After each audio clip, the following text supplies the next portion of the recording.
le ministre Taquet. Vous avez la parole, Madame Stéphanie Kerba, pour une question à Monsieur le ministre de l'Économie, des Finances et de la Relance. Merci, Monsieur le Président. Monsieur le ministre, mes chers collègues, vous le savez, nous sommes quasi quotidiennement interpellés par nos concitoyens au sujet de difficultés administratives qu'ils rencontrent. Il arrive parfois que la situation qu'ils vivent soulève un vide juridique ou une aberration administrative. Pour ma part, il y a quelques semaines, c'est un habitant d'Angerville-Lorcher en Seine-Maritime qui a soulevé un lièvre de compétition. Permettez que je vous conte le périple de celui que nous appellerons ici Ulysse K. Notre concitoyen angervillais emploie un jardinier, paysagiste, Ulysse K. Notre bon Ulysse, salarié de particulier employeur, donc décide de cesser son activité et souhaite faire valoir ses droits au chômage. Il se rapproche bien naturellement de Pôle emploi qui lui demande son attestation d'employeur. Mais Ulysse n'a pas un, mais 19 particuliers employeurs. Chacun des particuliers employeurs doit alors se rendre sur le site de Pôle emploi, créer un compte employeur, le faire certifier, attendre que la démarche soit validée, puis il doit saisir manuellement toutes les heures effectuées et les jours non travaillés chaque mois depuis le début de l'activité. Or, ces données ont déjà été saisies mensuellement sur le site du chèque emploi service universel. Le souci est que le site du CESU est incompatible avec le site de Pôle emploi et vous comprendrez la suite. Je n'ose imaginer comment feront les personnes âgées non connectées, accessoirement aussi employeurs de M. Ulysse K.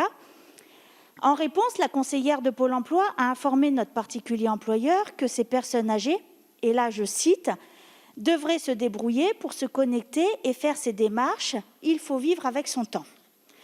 Ma collaboratrice en circonscription a donc pris attache auprès de Pôle emploi, qui lui a fait la réponse suivante. La personne peut également appeler le service employeur 3995 fil 2. Il devrait être en mesure de transmettre une attestation d'employeur et d'aider la personne dans la démarche. La personne peut également se diriger vers la maison France Service la plus proche de son domicile pour être aidée dans les démarches. Notre concitoyen employeur angervillais s'est donc présenté à l'accueil de France Service à côté de chez lui, où on lui a expliqué que les agents sont là pour allumer les ordinateurs, il me précise quand ils marchent, sur les bons sites et c'est tout. C'est à l'usager d'entrer ces données avec des questions techniques complexes, date de tous les arrêts de travail d'Ulysse, comment pourrions-nous tous les connaître, salaire réel, motif de rupture, etc., etc. Le tout 19 fois pour les 19 employeurs d'Ulysse K. Aux dernières nouvelles, Ulysse K s'est retourné plusieurs fois à Pôle emploi.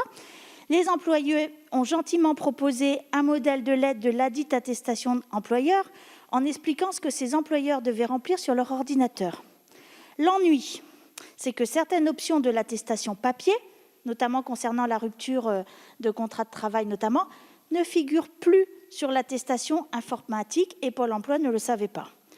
Pour l'heure, seuls 5 employeurs sur 19 ont commencé à remplir la dite attestation. Aucune n'a encore été complètement validée par Pôle emploi. Et je pourrais continuer de longues minutes ce périple à mi-chemin entre Homère et Kafka. Hélas, le temps nous est compté ici. Le sien est hélas encore plus long pour toucher les allocations chômage auxquelles il a le droit. Je vous remercie. Merci, Madame la députée. Monsieur le ministre va nous éclairer.